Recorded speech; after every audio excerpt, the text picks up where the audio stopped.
Tout le monde est prêt? OK. Alors, bonjour tout le monde. Hello everyone. C'est un grand plaisir pour moi d'être ici au Vieux-Port de Montréal. Et je veux parler du futur dans un lieu chargé de l'histoire. 100 years ago, long before Canada became a sovereign nation, these harbors were the first port of call for ambitious, innovative, and brave immigrants who would go on to found this great country. In these harbors, three nations came together under the banner of trade and mutual prosperity to build. Over the years, ports like Pier 21 in Halifax, in Vancouver, and the Port of Montreal welcomed generations of new immigrants ready to bet on Canada. And from these ports, our young countries set out to face tyranny in Europe and to build the foundations of Canadian prosperity, to drive ingenuity and innovation, and cement our status as a global trading power. Not only did these ports shape our economy, they helped shape our identity. À quelques centaines de mètres d'ici, c'est la voie maritime du Saint-Laurent. Un des grands projets d'infrastructure avec lesquels on a bâti le pays qu'on connaît aujourd'hui. Un projet qui nous a permis de renouveler notre économie et nos relations commerciales. Un projet qui a rendu le Canada fort. Dans mes premiers jours comme Premier ministre, j'ai voyagé en France et au Royaume-Uni pour renforcer nos liens commerciaux avec ses partenaires, des partenaires fiables. Parce que, encore une fois, on doit renouveler nos relations commerciales. Encore une fois, on doit renouveler notre économie. Today, President Trump and I spoke on the phone. We had a very constructive discussion, and we agreed to begin comprehensive negotiations about a new economic and security relationship between our two sovereign countries immediately following the federal election. I made it clear that I will be working very hard with my colleagues behind me. I will be working very hard over the next month to earn the right to represent Canada in those discussions. Dans l'intervalle, nous avons convenu que les conversations entre le ministre Leblanc et le secrétaire Lutnick vont s'intensifier pour répondre aux préoccupations immédiates. J'ai informé le président que mon gouvernement mettra en œuvre des contre-tarifs pour protéger les travailleurs canadiens et notre économie à la suite de l'annonce de nouvelles mesures commerciales américaines le 2 avril. Ensemble, en tant que Canadiens, nous protégerons nos travailleurs, bâtirons notre économie et garderons le Canada fort. Ce qui est clair est que les relations entre le Canada et les États-Unis ont changé. Ce n'est pas nous qui avons changé. Nous, on reste les mêmes, faibles, fiers et forts. Right now, as Canadians, we have to look out for ourselves and we have to look out for each other. Canada is strong, but we're even stronger when we are united.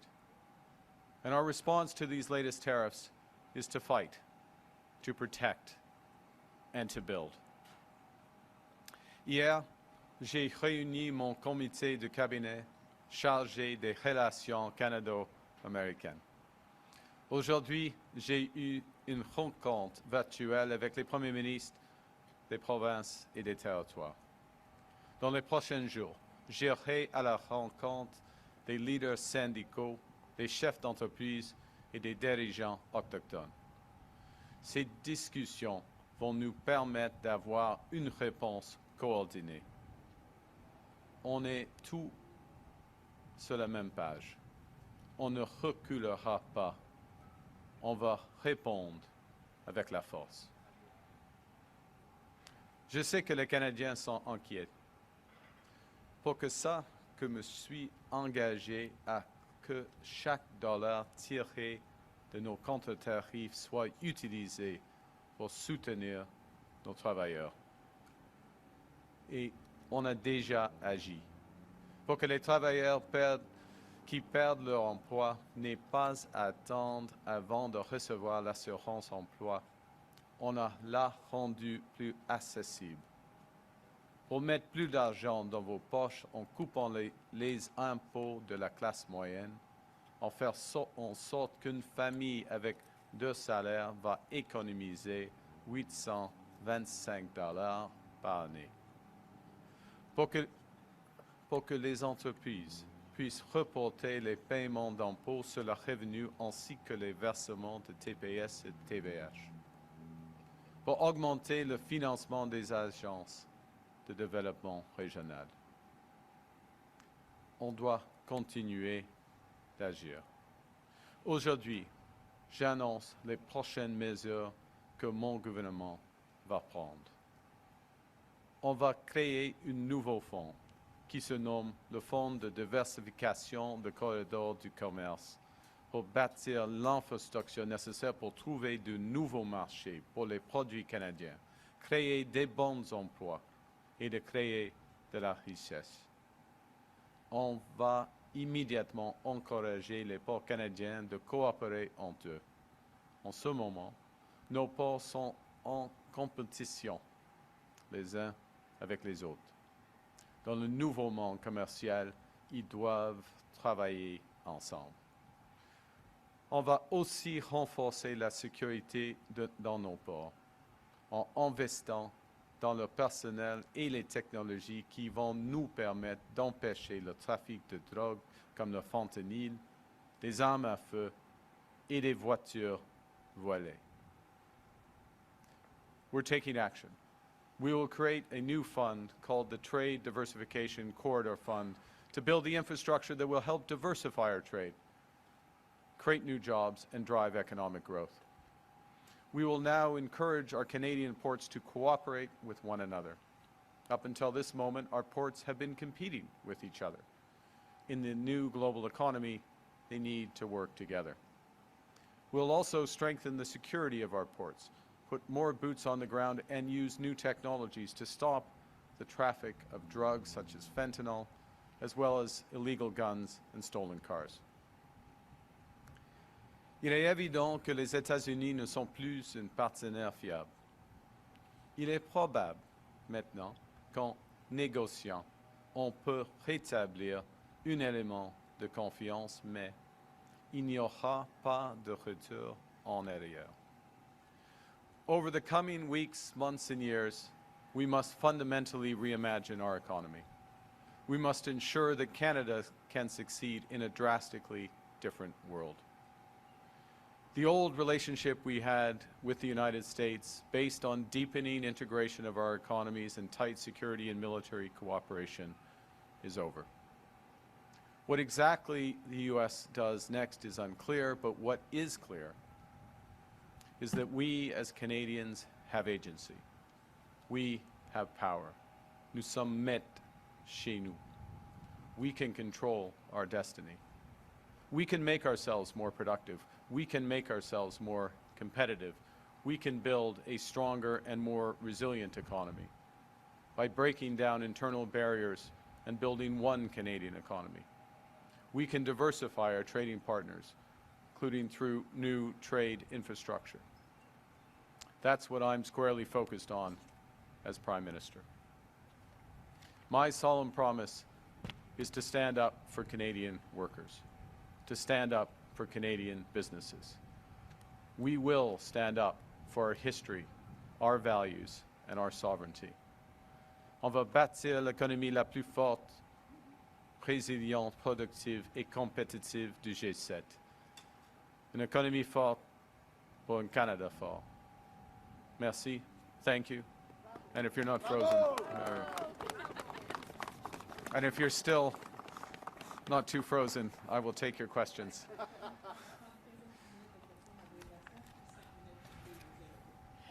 Bonjour, Monsieur Carney. Fanny Olivier de Radio-Canada. Tout à l'heure, Donald Trump a évoqué l'idée que le Canada pourrait peut-être être exempté des tarifs du 2 avril. Est-ce que c'est votre compréhension, à la lumière de cet appel-là, que le Canada pourrait être exempté le 2 avril?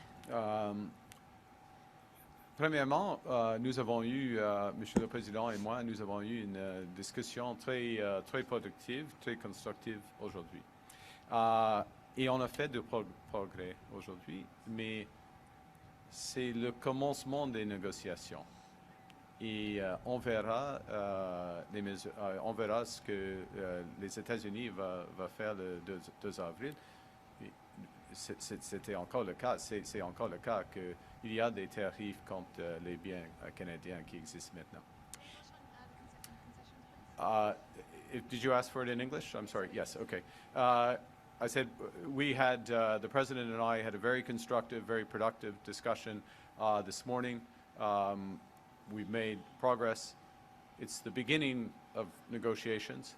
I will add, ce n'était pas dans ma réponse en français, je veux ajouter que nous sommes d'accord que nous aurions des négociations compréhensives après l'élection.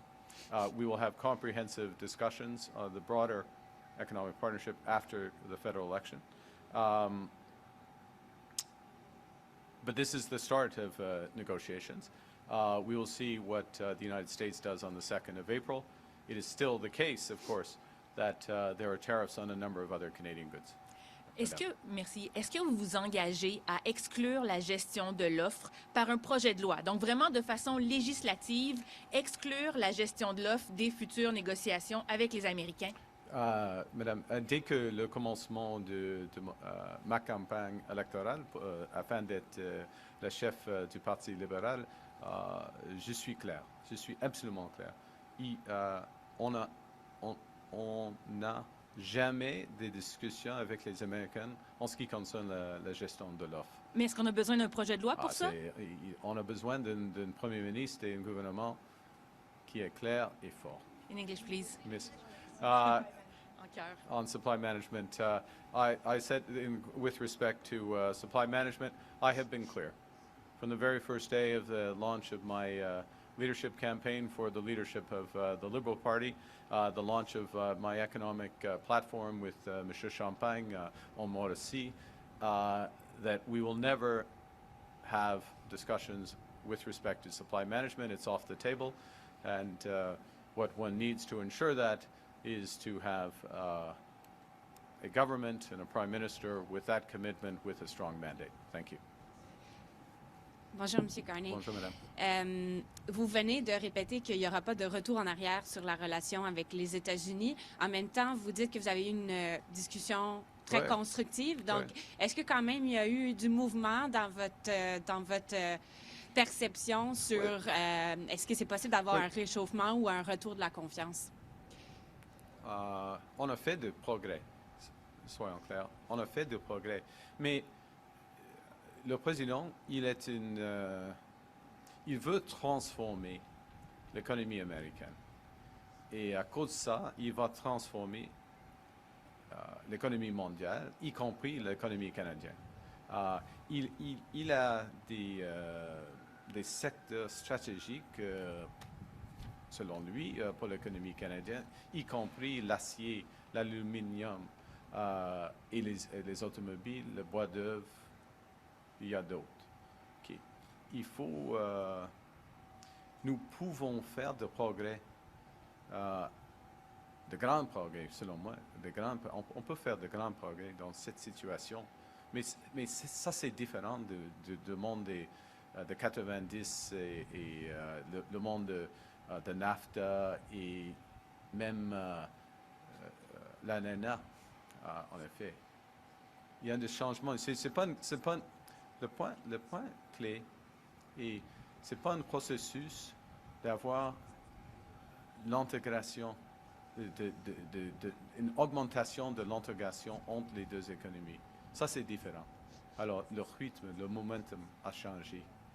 il faut réagir. Et nous pouvons réagir, nous pouvons bâtir une économie très forte ici, nous pouvons créer des liens avec d'autres économies à travers le monde et on va le faire.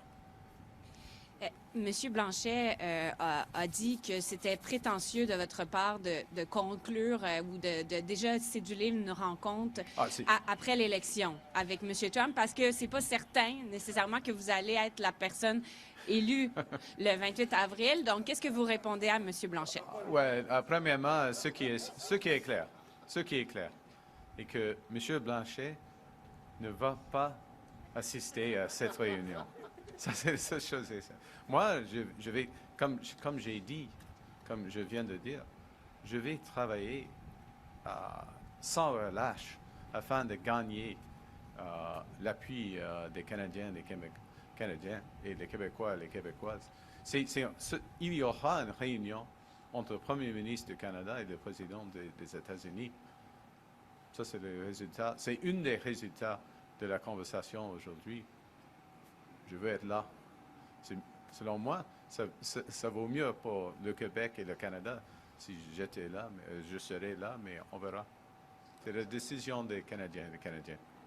Hi, Mr. Carney, Kyle Duggan from the Canadian Press. Can you give us a sense of the tone that Donald Trump struck with you on the call? Did he call us the 51st state? Did he call you the governor? Or was he more respectful like he was in the Oval Office today? It was, as I say, it was a very productive, his words very productive, mine very constructive.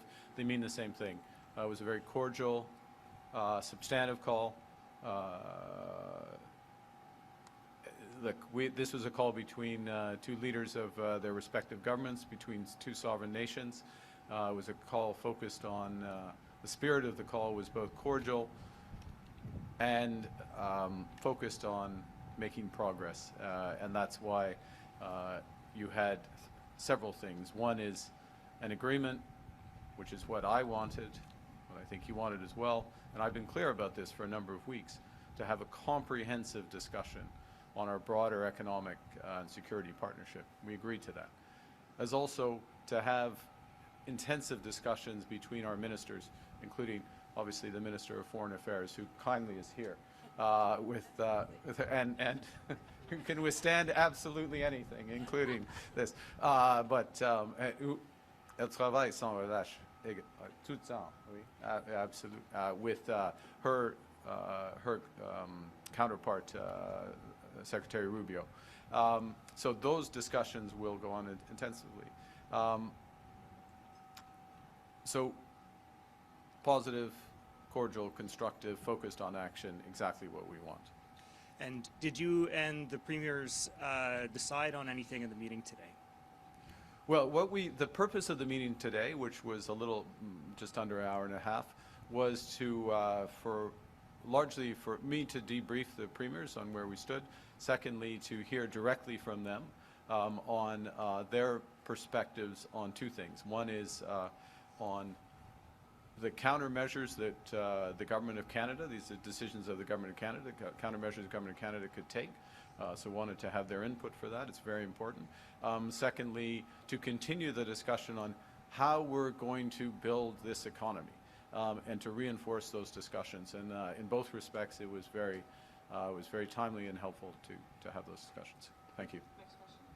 Good afternoon, Ashley Burke, CBC News. President Trump's tone changed today when he talked about Canada.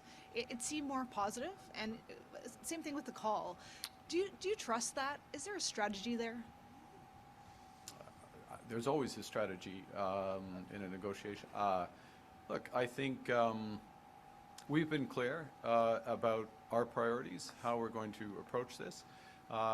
We've been clear that we have other options. We have other trading options, which we're going to continue to build, to be absolutely clear. We're going to continue to develop those trading options.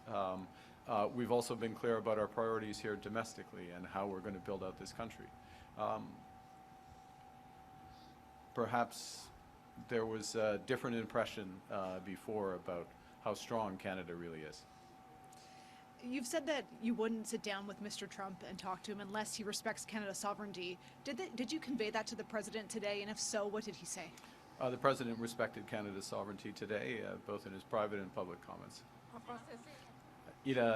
Monsieur le Président a respecté la souveraineté de notre pays dans la conversation privée et dans ses commentaires publics. Et on va... Bon, ça suffit, monsieur. I mean, yeah. je suis tenté d'ajouter des mots, mais non. OK. Brian Platt with Bloomberg News. One of the biggest trade irritants between Canada and the U.S. before President Trump came into office was the digital services tax, which the Biden administration and presumably the Trump administration sees as an attack on American tech companies. Are you committed to keeping the digital services tax, or is this something you're willing to negotiate with as you talk to President Trump? When we say that there's a comprehensive discussion, there's certain things that are off the table. We've been clear. Nous sommes au Québec. Je veux souligner, pas la gestion de l'offre, et pas les enjeux qui concernent la langue française et la culture. OK? Pas jamais sur la table. Other issues, look, we can have discussions, but we will only agree to things that are in Canada's interest. You spent many years as a central banker assessing how policies affect the economy, along with other data and so on. Yeah. When you look at President Trump's policies, if they're all implemented, do you believe they will cause a recession in the U.S., and how would that impact Canada? Well, the second part of your question is easy, which is a recession in the United States always negatively impacts Canada.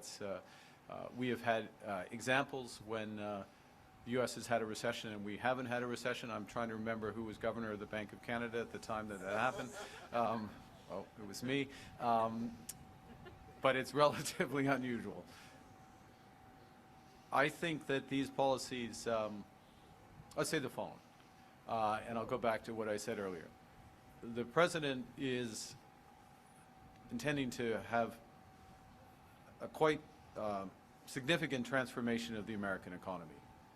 Repatriate a bunch of activity, necessarily a number of industries would be restructured, and that will bring some frictions to that economy, could bring some inflation, it could bring, likely to bring a slowing of growth. When you do big restructurings of economy, that's what tends to happen. It depends the pace at which that proceeds, which in part depends on, for the U.S. economy, on the outcome of the negotiations with, we would argue, and I think with very much justification, the Americans' most important trading partner. So the prospect of constructive discussions, productive discussions, comprehensive engagement is positive for the American economy, it's positive for the Canadian economy. Oui, bonjour Monsieur Carney, Bonjour. Laurence Martin de Radio-Canada. Est-ce que durant votre appel avec Monsieur Trump, il vous a donné une indication ou des garanties qu'il allait reculer sur les tarifs sur l'acier, l'aluminium ou l'automobile? Dans un mot, non. C'est le commencement d'une négociation et il faut avoir c'est une des raisons pour lesquelles c'est important d'avoir des discussions intensives entre Mme Joly et puis M. Leblanc avec leur homologue américain. The short answer is the president did not indicate a pulling back on the tariffs on autos or steel or aluminum during the call. My response included that, look, this is the start of a process. Part of what's important, it underscores the importance of more intensive discussions between the Minister of Foreign Affairs, the Minister of International Trade, and their homologue, counterparties. Thank you. Si, c'est difficile de traduire même en anglais pour moi. I'm very slow. Continue. Okay. Est-ce que c'est votre compréhension que la révision de l'accord de libre-échange avec les États-Unis va commencer juste après l'élection canadienne? Et est-ce que cette révision va impliquer le Mexique à la fin avril? C'est pas clair. Honnêtement, c'est pas clair à ce moment-ci. Mais c'est pas clair à ce moment-ci, s'il y aura une discussion entre les trois pays, c'est la préférence du Canada d'être clair, mais c'est pas clair à ce moment-ci. Mais je veux souligner que, selon nous, c'est nécessaire d'avoir une renégociation, un nouvel accord. C'est plus facile de dire ça. C'est nécessaire d'avoir un nouvel accord, un nouveau partenariat avec les États-Unis parce qu'il y a trop de changements, trop de tarifs, trop de menaces, trop d'incertitudes maintenant dans les relations. Mais est-ce que la négociation commence en mai? Est-ce que ça commence dans quelques semaines? On a fait de progrès aujourd'hui, mais on verra après.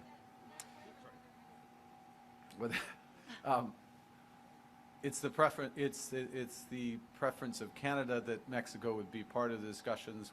This is an important relationship. It's one that's worked exceptionally well. But honestly, I don't know. There have been many changes. The core point about the need for a new negotiation, a new partnership, certainly between Canada and the United States, is underscored by the number of tariffs that have been put in place, the numbers of tariffs that have been threatened, the uncertainty that's been created by that, the scale of ambition of what the U.S. administration is trying to do. All of that means that, in our judgment, I think there's an agreement on the other side that we need to come and develop a new partnership. Prime Minister, sorry, you were clear to President Trump. Media? No, I apologize, Yeah. but you were clear to the president that you are going to retaliate. And what was his reaction? You've seen my statement. I'll leave it at that. Hey, good afternoon, Mr. Carney. I want to ask you about Greenland. Vice President J.D. Vance is in Greenland today, reiterating their insistence that Greenland can't protect itself and that America basically ought to own the nation. What's your response to that? The outgoing Prime Minister of Greenland has criticized the rest of the world for not standing up more aggressively to these threats. So what would your position be, and how could you help Greenland push back against these threats? Look, I'll say the following. Obviously, we respect the sovereignty of Denmark, the sovereignty of Greenland by extension. We're an Arctic nation. What we have focused on most immediately, I'm going to use your question as an opportunity to underscore the major steps that this government has taken in the last 2 weeks to reinforce our Arctic sovereignty, a new over-the-horizon radar system that we put in place. Troops, air, sea, and land troops, 365 days a year in the Arctic, protecting our Arctic. The commitments we made, granted, the commitments we will fulfill if we are reelected, but the announcement we made just earlier this week in Halifax in terms of ships, Arctic-class destroyers, and Coast Guard cutters and beyond. So we are fully engaged, and in fact, I'm going to call out the Minister of Foreign Affairs who led the development of our Arctic strategy, and I will make a point about this actually, because I'm provoked. We developed, the Minister of Foreign Affairs, the previous government developed an Arctic strategy because they recognized some of these threats, the broader threats to our sovereignty, and it was mocked by the leader of the Conservative Party, current leader of the Conservative Party, whose idea was that Santa Claus was the biggest risk in the Arctic. The world has changed. It's more divided. It's more dangerous. The fact of your question suggests some of the big shifts. We take our responsibility seriously. We're investing in security to protect Canadians, to assert our sovereignty as we should. And how do you envision helping pushing back against Russia and China in the north, especially without something like the Arctic Council, which has basically been defunct now for a couple of years? Do you envision rebooting some version of cooperation with the Arctic nations? Well, we have, and as part of the reason, and it may seem like a small thing, and it was mocked by again, by the leader of the Conservative Party, who doesn't take any of his security responsibilities seriously, it's evident, but putting in place an Arctic ambassador, in part to invigorate the relationships we have with allies are like-minded countries in the Arctic. That Russia is not, in any way, shape, or form, one of those countries. Thank you. Hi, Mr. Carney. This is Leora Schertzer from the Montreal Gazette. There are multiple legal challenges currently to Quebec's language law reform known as Bill 96. If any of these cases were to reach the Supreme Court, would you intervene? And how do you view your responsibility as defending English language rights in Quebec? Well, the first is that the Liberal Party is the party of the Charter of Rights and Freedoms. We will always defend the Charter. We've made clear, I've made clear, that we will support the intervention at the Supreme Court and fully respect the language rights. Let me say as well, though, that I understand and we understand the importance of reinforcing, promoting, supporting the French language in Quebec. And there are many ways that we are doing that, and it includes being fully committed to a viable, not just a viable, but a vibrant Radio-Canada, which is only possible with reforms that we will put forward in the coming days, but also only possible as part of a viable CBC Radio-Canada. And the fantasy of Pierre Poilievre that he can literally divide the baby. He is not Solomon. Radio-Canada will not survive under his plan.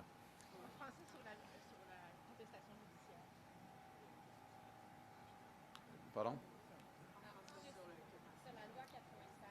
Sur la loi 96, le Parti libéral, nous sommes le parti de la charte et